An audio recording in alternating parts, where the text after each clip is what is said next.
Avoided cost damage is one of the valuation methods where the cost of actions taken to avoid damages.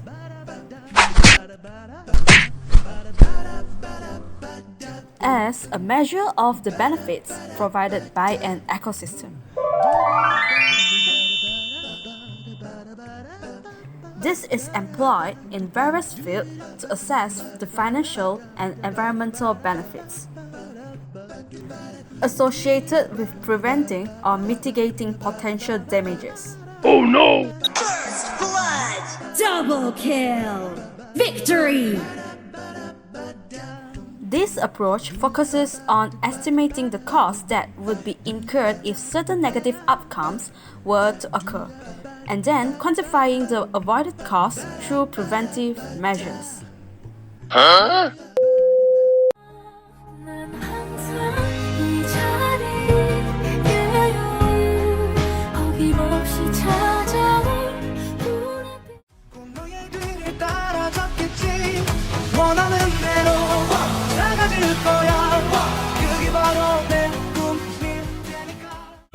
Hello, Pak Sarjan. How is Sarjan? Do you know what are the strengths and weaknesses of avoided cost damage? Let me think first. I'm not sure what it is about. How dare you not know about this? I'm so sorry. Ganchana, I'm just joking. I'm not going to hit you. But can you explain to me about it? Yes, my pleasure, Seojun. Nice. Thank you, Yejin. This is the moment that you make me feel like easy Wow, how can we arrive at Twilight Places? Okay, now let me tell you about the strengths and weaknesses of avoided cost damage. Okay.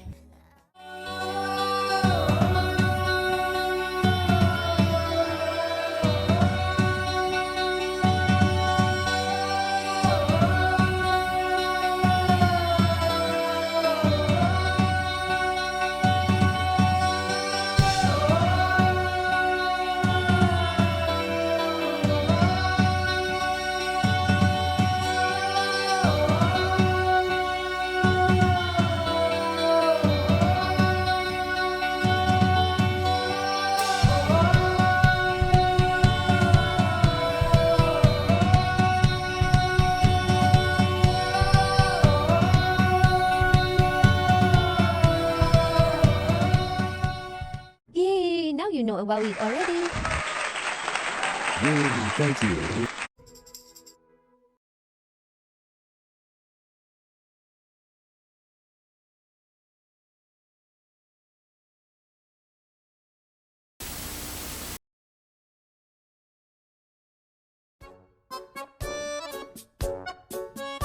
Important number 1.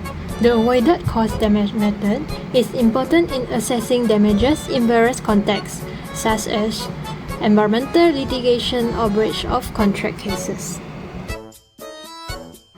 Important number 2.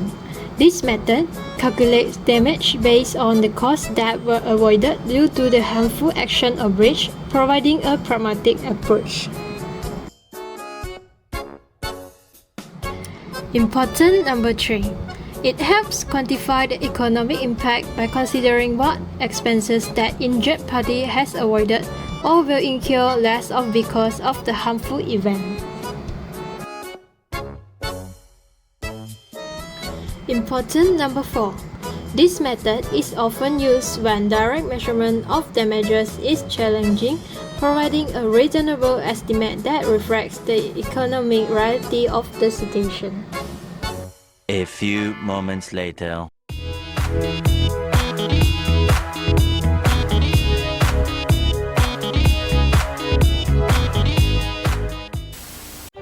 number 4. Stanford research shows how park-like tsunami defenses can provide a sustainable alternative to towering seawalls. Sea views and access to the shore can be preserved while helping to prevent tsunami damage when rows of green hills are placed strategically along coast. They might provide a more viable alternative to imposing seawalls for some towns. These are the conclusions drawn from a peer-reviewed studies by a group of scientists that attempted to measure the interactions between tsunami waves at varying heights and mounds positioned close to the water's edge.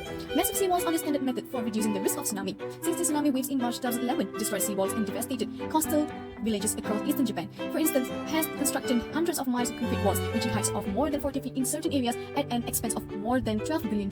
However, building seawalls can be costly, detrimental to the local fishing and tourism sectors, upsetting to coastal communities and environmentally harmful. Failures can also be disastrous. Coastal woods can aid in reducing the speed at which tsunamis strike adjacent towns and communities. The researchers note that plans for coastal risk management are increasingly including these and other nature-based alternatives. However, it takes decades for trees to mature to the point where they can truly offer protection. Case number 2. Winter blackout in Texas. During the peak of the Texas freeze in February 2021, around 4.5 million customers were without electricity, with some going out without it for many days. So with the threat posed by climate change and the impending energy shift, Texas faces more pressing energy-related issues. Due to its frequent freezes, heat waves, droughts, floods, and windstorms, Texas is particularly vulnerable. As a result, Texas should be ready for a variety of eventualities, such as weather with fluctuating temperatures, extreme moisture and drought, and strong winds. In Texas alone, the anticipated cost of economic losses due to destruction and missed output is $130 billion. However, Texas has a distinct energy regulatory framework. The Public Utility Commission of Texas, which is in charge of ERCOT, which is Electric Reliability Council of Texas, is responsible for managing the grid that provides the majority of the state's electricity needs, while the Railroad Commission is in charge of oil and gas regulation. Another distinctive feature of ERCOT is that it functions as an energy-only market, meaning that power facilities are only compensated for producing electricity. There are capacity markets in other areas where certain operators get compensated to have backup capacity whether or not they operate. Case number 3. Water crisis in Selangor and Kuala Lumpur, Malaysia. In Malaysia, especially in Selangor and Kuala Lumpur, water supply disruptions have been a frequent occurrence in recent years due to the country's rapidly increasing domestic water consumption brought on by urbanization, industrialization, and population expansion. As in the analysis, about 6 million people in the state of Selangor and a sizable portion of Kuala Lumpur, the nation's capital, rely mostly on the Selangor water for their treated water supply.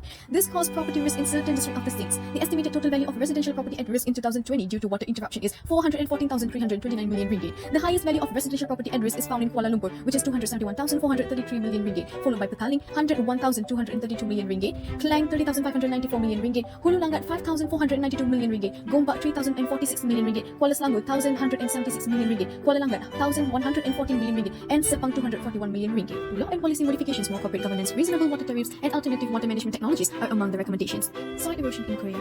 As relatively flat farmland in Korea is lost to urban growth and industrial development, farming has moved into the hilly upland areas. Heavy soil erosion has occurred in these upland areas due to inadequate soil management techniques and errors in field layout and construction. So resource managers needed to evaluate the benefits of proposed new soil management techniques. The replacement cost method was used. Researchers measured the cost of physically replacing lost soil, nutrients, and water in upland areas, and the cost of compensating for downstream losses, taken as a measure of minimum benefits from preventing erosion and the resulting soil, nutrient, and water losses. The total cost of soil erosion under existing management using a 15-year time horizon was calculated as 2,039,662 Korean won. Next, the researchers calculated costs with the new management techniques. These costs included the cost of compensation payments, soil replacement, nutrient replacement, and mulching. The net present value of the cost of new management techniques was estimated to be 1,076,742 Korean won. As a result, the researchers found that the cost of new management techniques is about half the replacement cost. Thus, the proposed preventive steps are worth implementing. Case number 5. Oil spill damages. The Zoe Color Petroleum was a ship that spilled oil off the coast of Puerto Rico. The case was taken to the court to determine the monetary damages resulting from the spill's effects on the local ecosystem. As in the analysis, the trustees used the replacement cost method to estimate monetary damages. They first calculated the number of lower trophic organisms killed by the spill and then added up the cost of purchasing these organisms from a scientific catalog. As a result, the US Court of Appeals rejected the use of the replacement cost method in this case because the trustees did not plan to actually purchase the organisms and restore them to the ocean. In fact, by the time such a plan could have been carried out, the organisms would have restored themselves. Thus, the court determined that the cost of purchasing the organisms did not accurately measure the actual ecosystem damages. Case number 6. Value of gas plants. In general, there are two types of gas plants that a utility could build: a natural gas combined cycle (NGCC) or a natural gas combustion turbine (NGCT) plant. NGCTs have lower capital costs but are less efficient and therefore have higher operating costs. Correspondingly, in an avoided cost study using a NGCT, those would translate to energy efficiency having a higher avoided energy value but a lower avoided capacity value. Figure shows the annual avoided energy and emissions value of foregoing an NGCC proxy plant, assuming a base case gas price. Over the 30-year study period, which is from 2019 to 2049, the annual avoided cost of energy efficiency ranges between $27 and $54 per megawatt hour. The reference case scenario uses Xcel Energy's base gas price and a median carbon dioxide externality cost as approved by the Minnesota PUC. In the first 2 years, the avoided cost from energy declined due to expected declines in gas prices. Over the same time period, increases in this carbon dioxide externality cost do not outpace the declines in the gas price, resulting in a decline in overall avoided cost. Avoided costs then begin to steadily rise as gas prices start to increase, driving the value of avoided fuel or energy through the study period. Avoided emissions values are driven by the assumed carbon dioxide price, which also increases over time. Both emissions and energy are also affected by the assumption of changes in the heat rate, the thermal efficiency of the plants over time.